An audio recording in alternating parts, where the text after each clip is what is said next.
faithful loyal YouTube subscribers. I'm in my bedroom, and I'm gonna start doing videos here. I'm exhausted, y'all. You know I'm getting ready for this bodybuilding competition, and it has really left me drained and exhausted. So I was laying in this bed. I said, I gotta do a video. And I've been exhausted. So the next few weeks, I'm just gonna set this thing up on the side of my bed, and I'll just jump out of bed when I feel like to shoot a little video, and then go from there. So I'm gonna do a couple of videos. My nose is itching. Here in my bedroom. This is easier for me because I'm always up here. You can get a little sneak peek in my bedroom. Ain't nothing much to see. The TV hanging on the wall. My little fan over there. What's that white thing in the corner? Oh, a pillow on my bed. And the TV, my fan, the curtains. And I don't have no pictures or artwork on the wall. So, because I ain't going to be here long. I'm getting the hell out of this townhouse. All right, so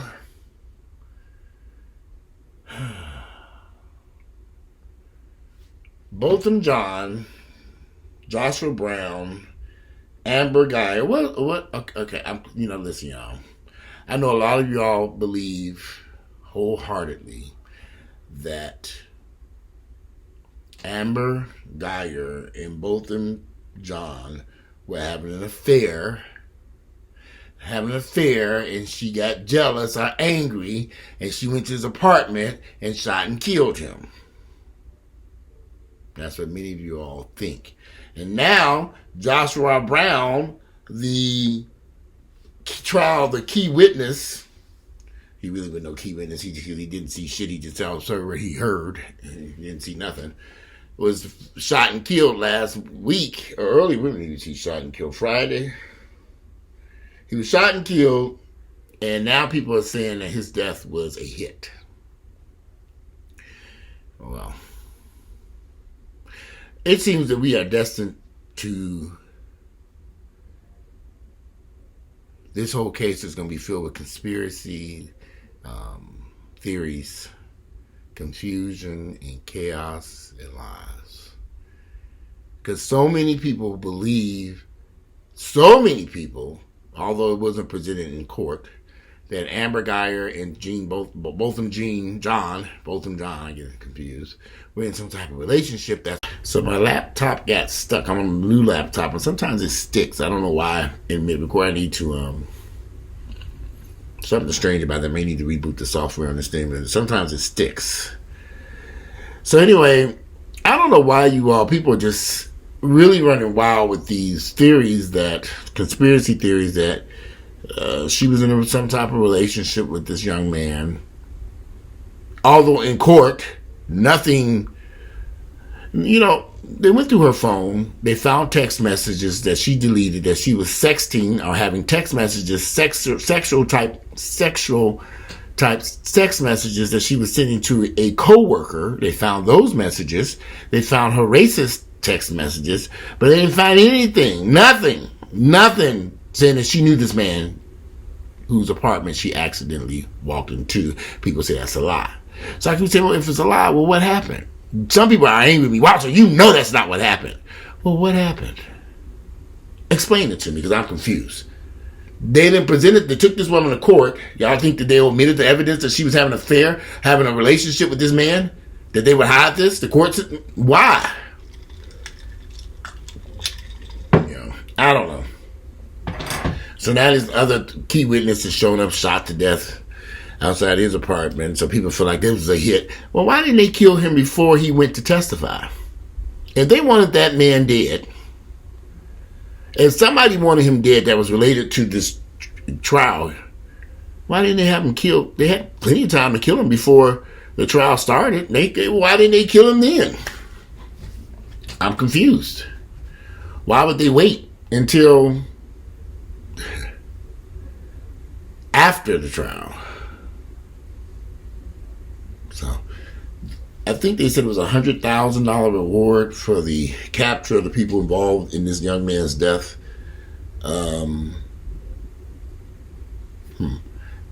This is my thoughts. When I looked at that man during that trial, I saw them tattoos on his arms and neck, and he had tattoos all over his neck and arms, and people say he's college educated and owns a business. I'm thinking, You know, does he own a tattoo shop?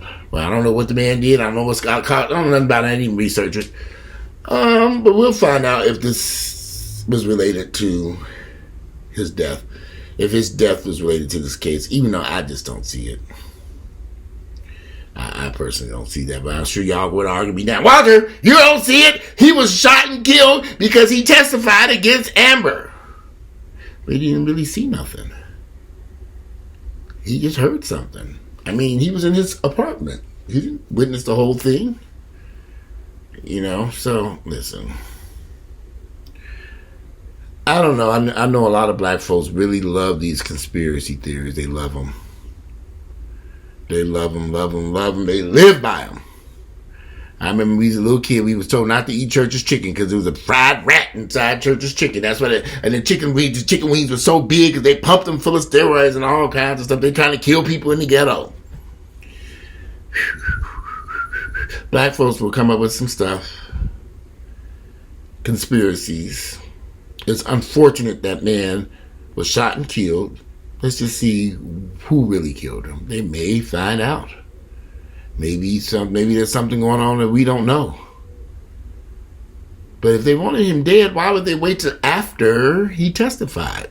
His testimony wasn't really all that important to the trial. They didn't even need his testimony. Didn't bring much to it. So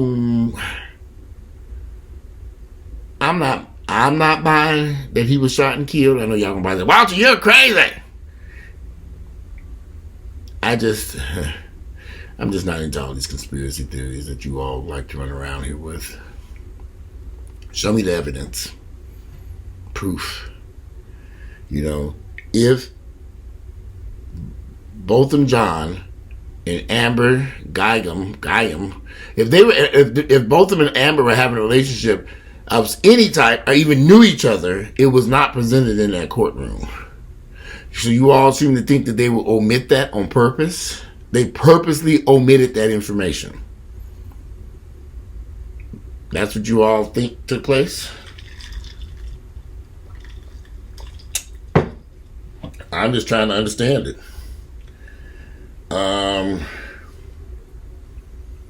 Is that what happened? That the Dallas police and the Dallas district attorney decided, okay, well, we're not going to mention anything about Amber and Botham's sexual affairs going on. Then they said, well, he had noise complaints. She had noise complaints on him. Noise complaints would make you mad enough to go upstairs and shoot somebody? I'm going to shoot and kill him. I still, people saying they don't believe that she went into the wrong apartment, even though I've stumbled into the wrong apartment when I lived in a high rise. Got off the elevator, thinking I was on my floor. The door. I get on the elevator, hit my button on the floor, going up the elevator, open up. I get off the elevator, walk over to the door, go to stick my key in, and notice the door is open. And I'm looking at two white gay guys who lived below me. They knew who I was. And they're like, you live upstairs. I said, oh. And that's how I met my neighbors who lived beneath me. They lived below me and I lived above them. And I stumbled in there. So people do sometimes go to the wrong apartment, except luckily I didn't have a gun and they didn't have a gun. And plus when I walked in there, I immediately realized I was in one apartment in the middle of the day. Sunlight was coming. You had these beautiful I love the Art Center towers. It was so beautiful. We had these beautiful sunrooms. And you'd overlook the Art Center MARTA station. And I would see my friends. They come visit me. I'd sit in the sunroom and wave at my friends and saying, come on up. They'd be looking at me. I had this light, this neon light. I would turn on and let folks know I was home. When I would turn the little neon light on, people would know I was there because we had no cell phones back then. I wish we didn't have no cell phones now. A bunch of bullshit. But yeah, Amber was sexting on her phone. She got home from work and was on her phone sexting the man that she was having an affair with that was married. She was so busy sexting this individual, she drove to the wrong floor and parked her car.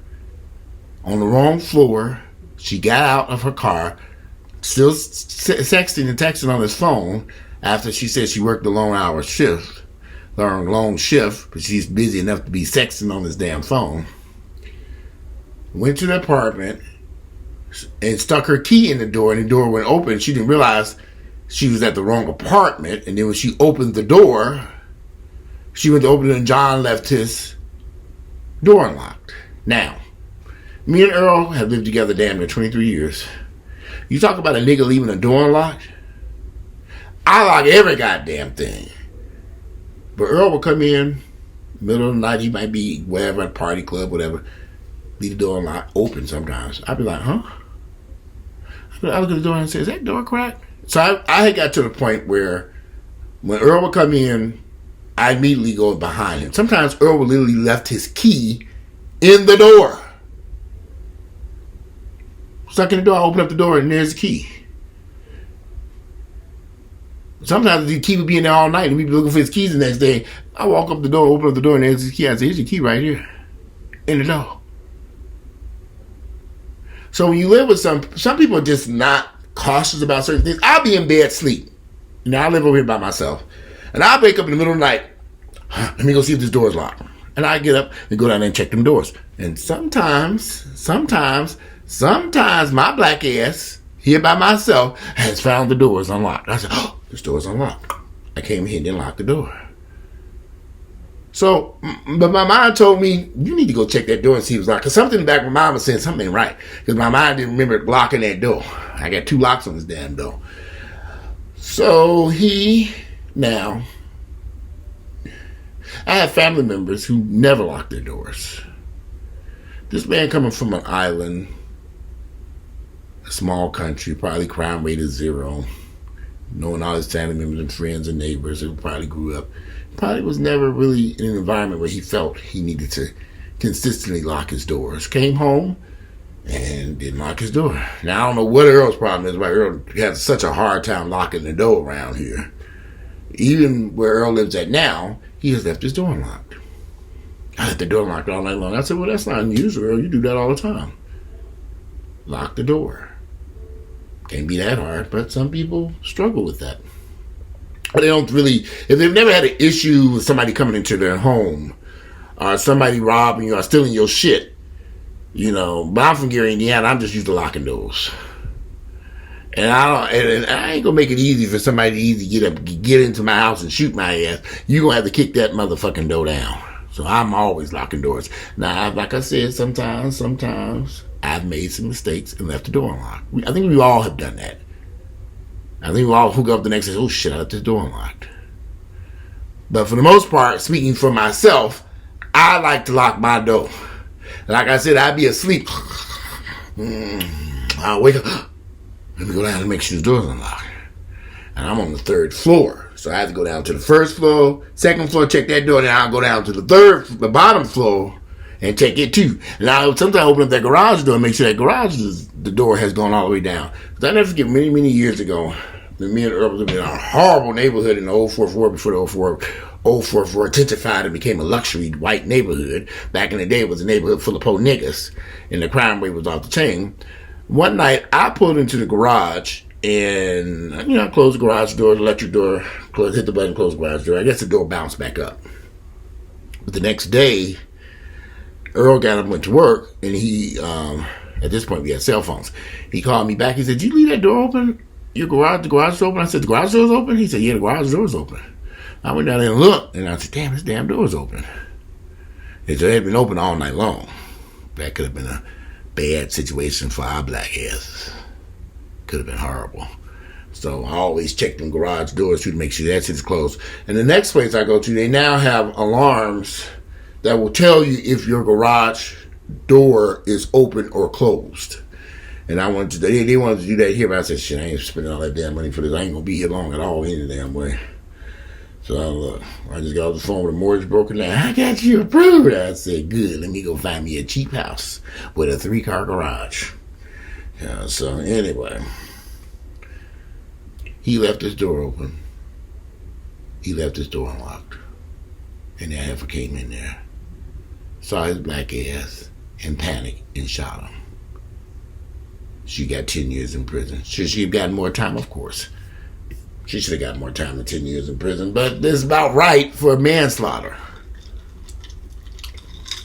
I don't know Texas laws. If it's been in Georgia, should have been charged with manslaughter. You couldn't have proved murder here in Georgia. I don't know about Texas law, but here in Georgia, it wouldn't have floated. It would have been manslaughter. You know, if me and Earl get to fight one in the night and I choke the shit out of his and kill his ass, they're not going to charge me murder. They're going to say manslaughter. And I'm going to plead guilty to manslaughter. I ain't going to wait to go to court and plead guilty to let them lynch my ass for murder. I'm going to say, yeah, I kind of choked him a little bit more. Your Honor, I hadn't planned on choking him that long. I was going to choke him for about a minute or two. But he was struggling so much that, you know, in the midst of me trying to get control of the situation, it was 20 minutes worth of choking, y'all, and time kind of flew by. You know, I was in between. I had a drink too, y'all. Yeah, I was choking that shit out that motherfucker. But I only thought it was about 2 minutes or so, but it was close to 20. By that time, he had stopped moving. So I thought maybe he fell asleep. I thought everything was okay, y'all. I didn't know. I didn't know. I plead guilty. I didn't mean it at all.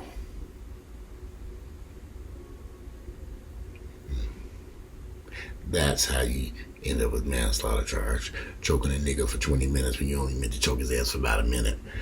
But hopefully that will never happen. I live here by myself. I don't plan on choking nobody unless somebody breaks into this house. And I ain't gonna waste my time choking. I got something special for their ass when they kick in this door and come in here. Anyway, he left his door locked. She came in there. And everybody wants this to be some conspiracy. So Joshua Brown was shot dead.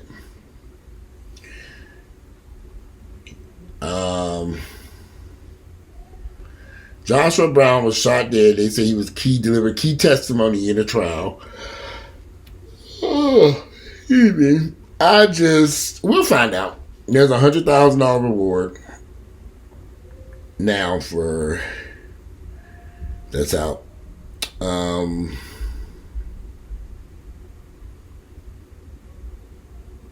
don't know.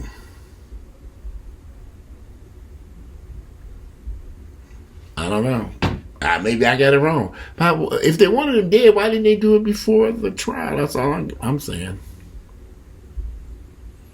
If they wanted that man dead, why didn't they do it before he testified?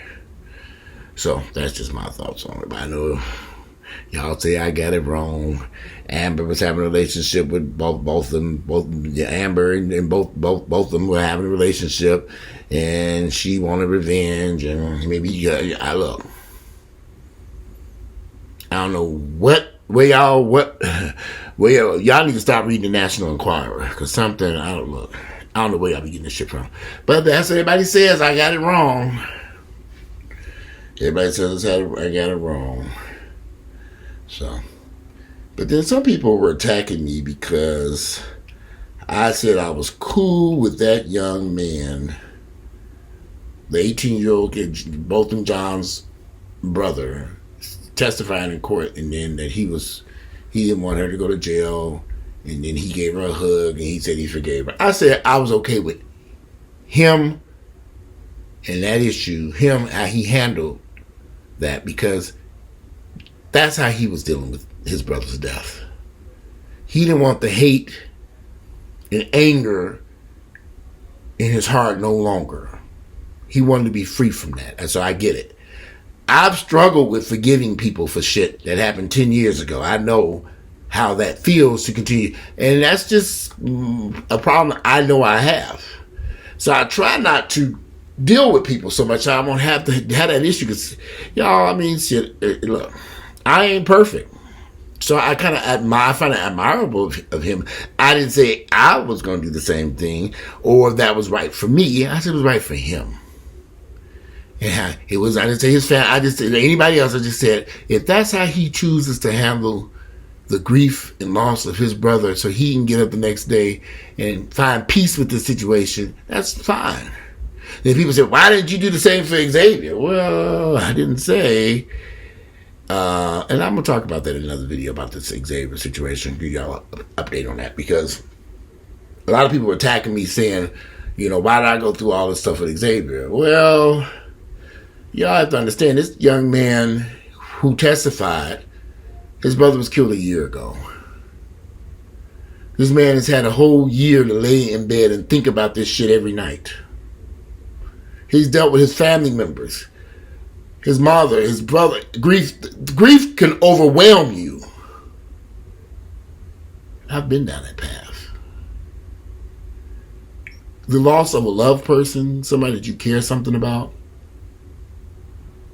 Even the loss of a pet. You know, I'm still running around here lost because Vanity died. She died months ago.